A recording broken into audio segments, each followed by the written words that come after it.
this is my segment on BTC Sessions weekly Why Are You Bullish live stream, or Why Are We Bullish live stream.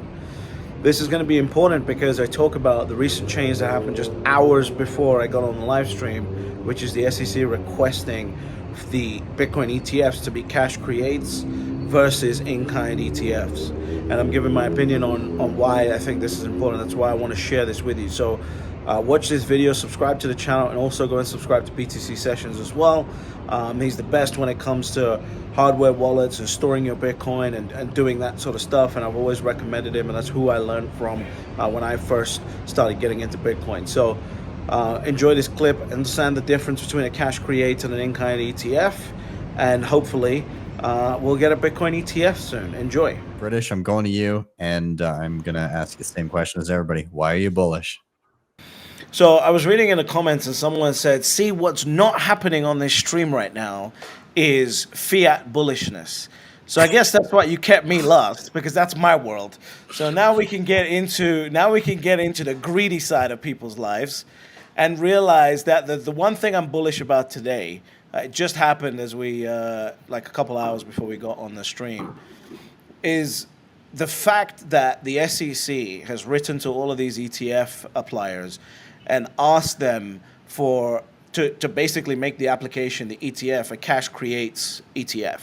That is the smartest move that the SEC has done to rid fraud from the Bitcoin space so far. And all of these doom and gloom boomers are out here on Twitter and everywhere talking shit about this thing, trying to say this is going to be ripe for manipulation, all this other stuff.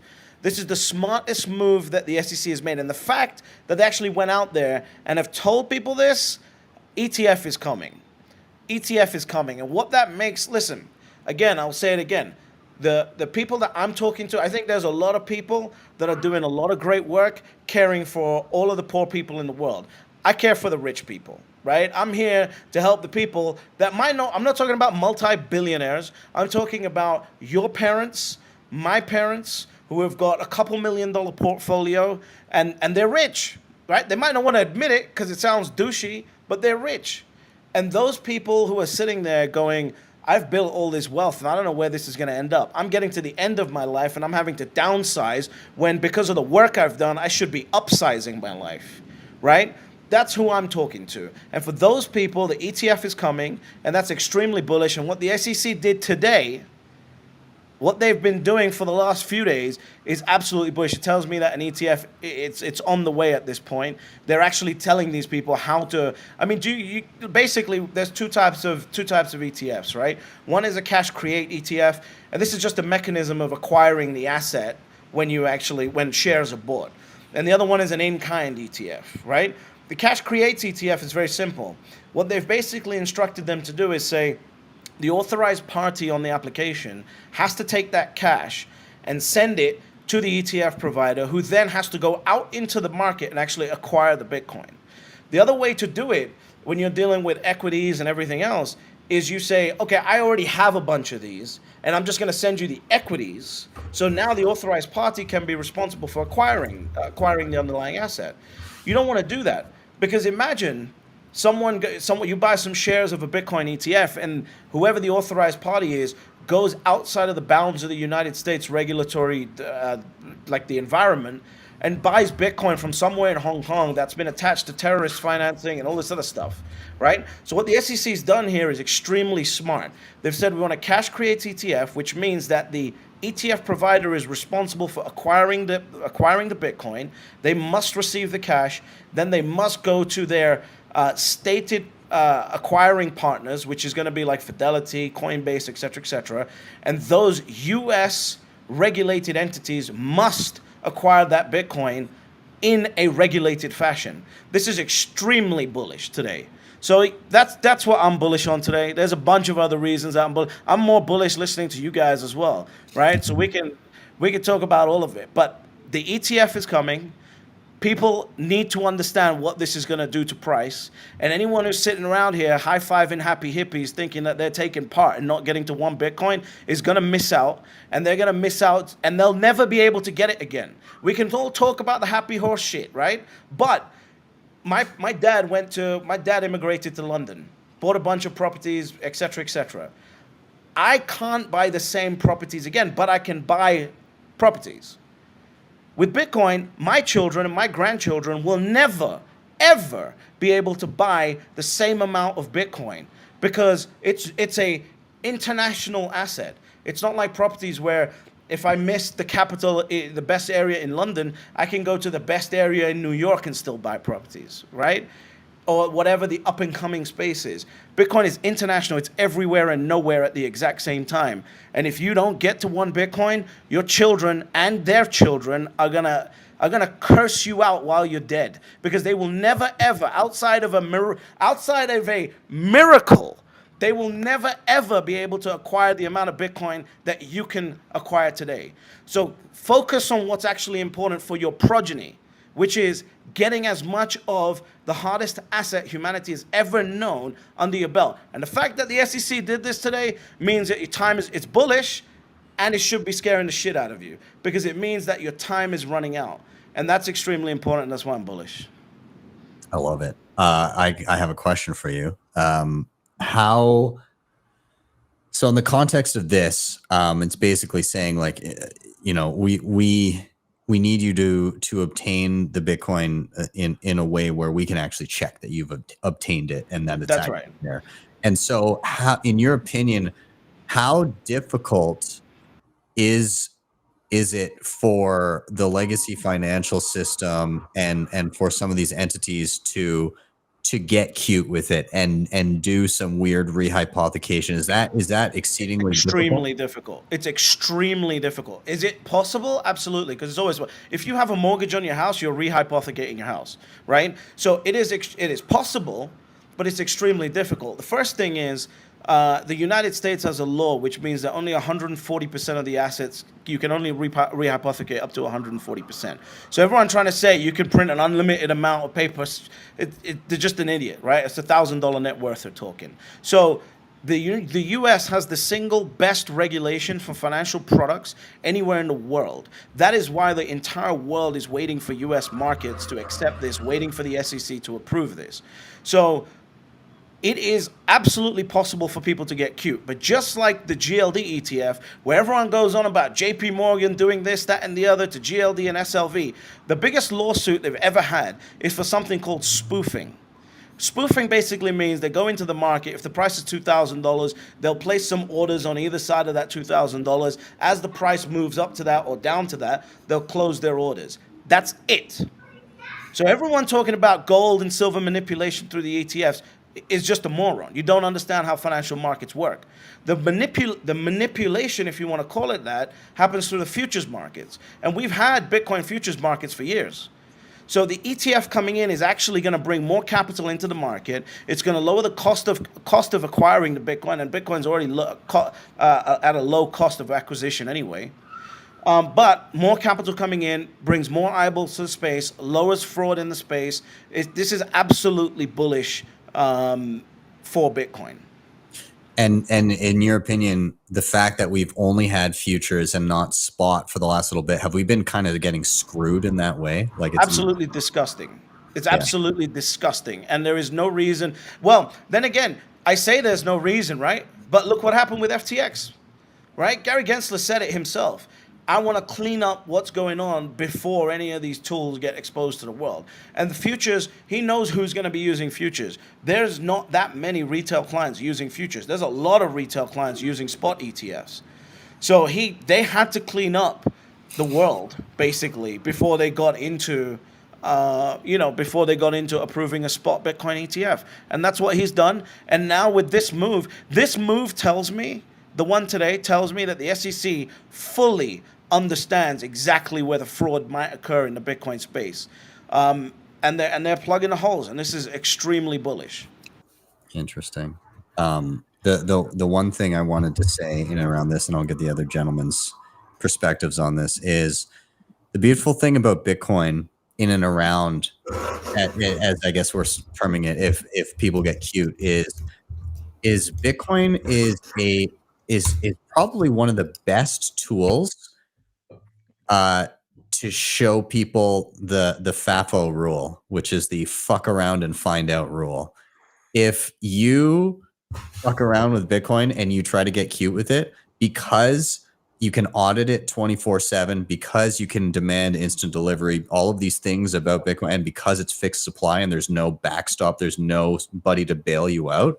That's why we've seen these failures happen so quickly. And they've happened again and again at a larger and larger level. That's why FTX could only string it along for so long, bullshitting their way through buying and obtaining Bitcoin for people who thought they owned Bitcoin, is because at the end of the day, the proof is in the pudding. And when there's no Bitcoin there, you can't fake that. You can't fake that for long before people figure it out.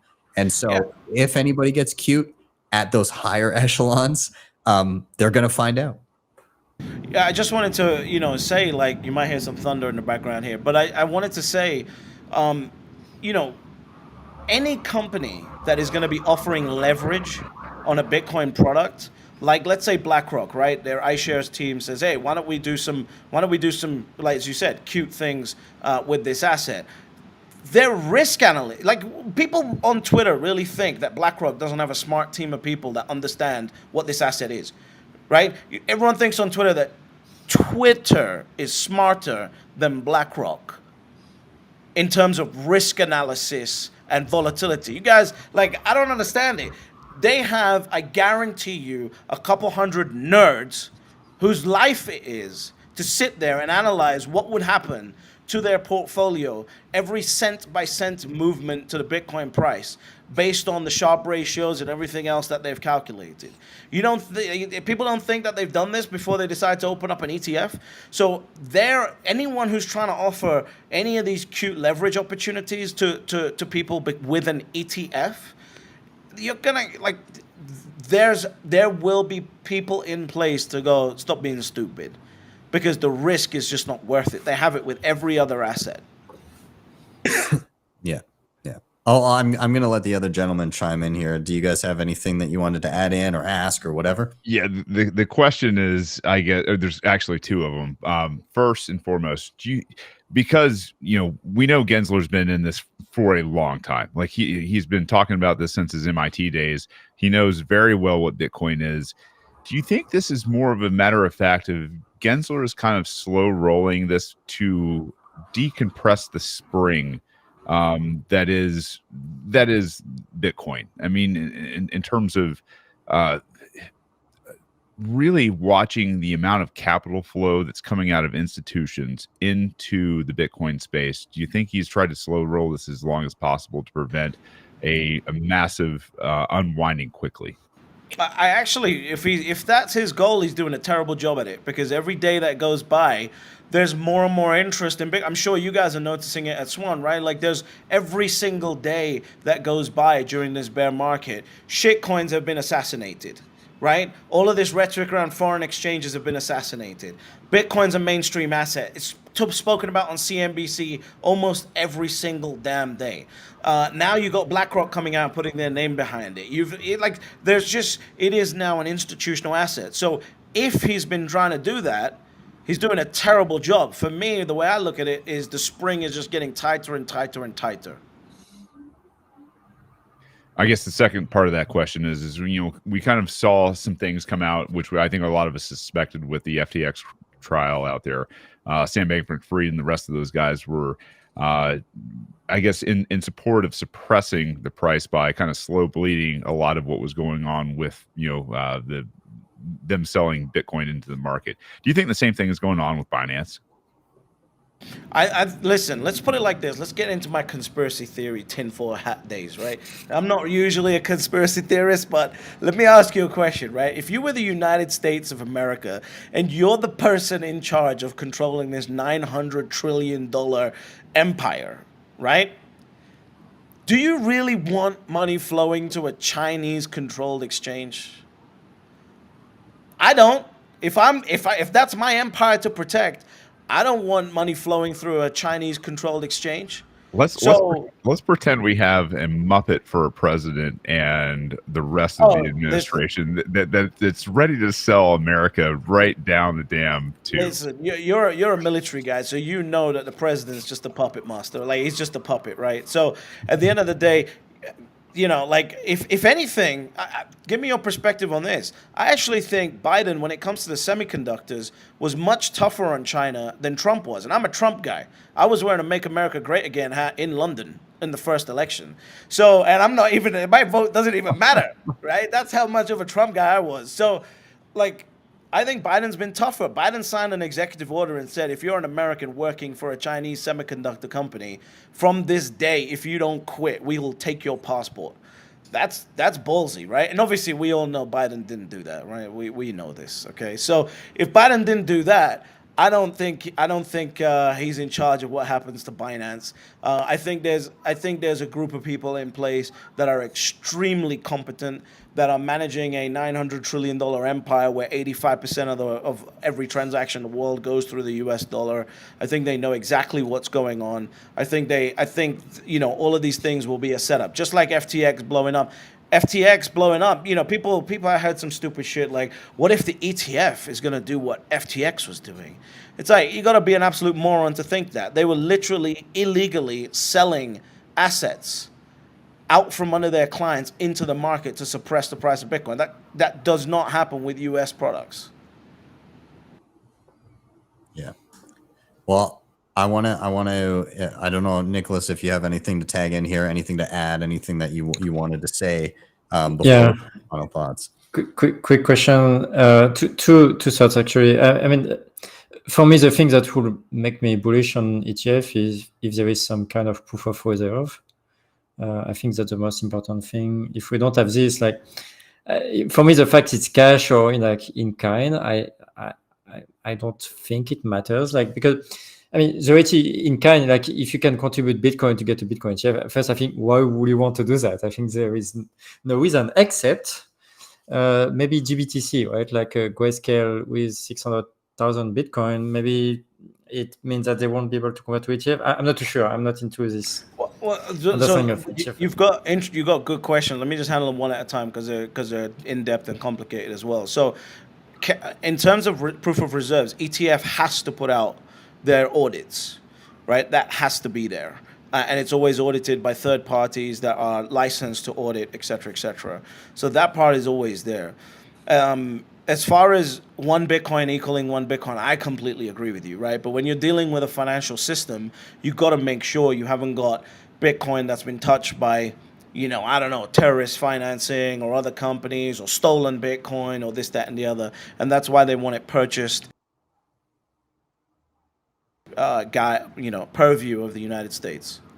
Actually, if anything, British, I might have you give your what I would say is excellent advice. What would the piece of advice that you give people be? Listen, there's only 3 rules to Bitcoin, right? It's step number 1, you buy Bitcoin. Step number 2, you shut the fuck up. And step number 3, you get fabulously wealthy. That's it. And everyone's fucking it up. That's it. That's how simple this shit is, and everyone's messing it up. Think about it. Why are we on what are we on a live YouTube to talk about it, right? Yeah. I love it. All right, awesome. Okay, so we'll toss it down the line to British. You get the final word, my friend. Any final thoughts, recommendations? Go ahead. Firstly, I want to echo everything that Shane said about you. I think everyone should be subscribed to your channel to understand how they should protect their Bitcoin. I think basically, if Ben doesn't like it, I don't give a shit about it. That's my attitude. So if Ben ever says that your product is shit, like, it will just disappear from my consciousness in 3 seconds. So that's how powerful Ben is in my mind. I don't know about everyone else's, but that's where I hold you. That's where I learned my stuff from, right? So I want to echo everything he had to say. Secondly, look, you guys already know, everyone who's watching this, if you haven't understood by now that you need to take the time to understand Bitcoin, there's nothing more I can say. So the one thing that I want to leave as the last thing that I want to say is this. One of the most powerful questions that I have ever asked myself is, what do I want the last 10 years of my life to look like?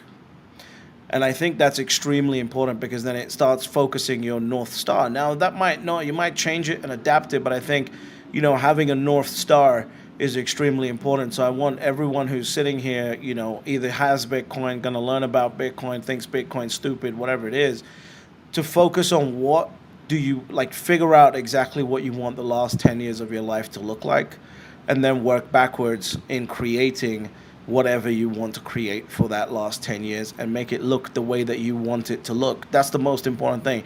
My perspectives, everyone else on this show's perspectives are irrelevant. What do you want your life to look like, and what do you need to do in order to get there? And ultimately, just stop wasting time. If you're a Bitcoiner and you haven't gotten to at least one Bitcoin yet, and you know you're slacking, you don't even need me to tell you. You look at yourself deep in your own eyes every morning in the mirror, and you know you're fucking up because you haven't gotten to one Bitcoin yet. Get to that one Bitcoin, because if you don't, it's not going to be you that regrets it, right? It's not going to be you that's disappointed. It's going to be your progeny that's disappointed, and that's the worst. I can't imagine anything worse than that. So yeah, and ultimately there's only 3 rules to Bitcoin. Step number 1, you buy Bitcoin. Step number 2, you shut the fuck up. And step number 3, you get fabulously wealthy. I love it. What a great way to cap off the show. Gentlemen, I appreciate all of you. What a fantastic rip this was. I thoroughly enjoyed it.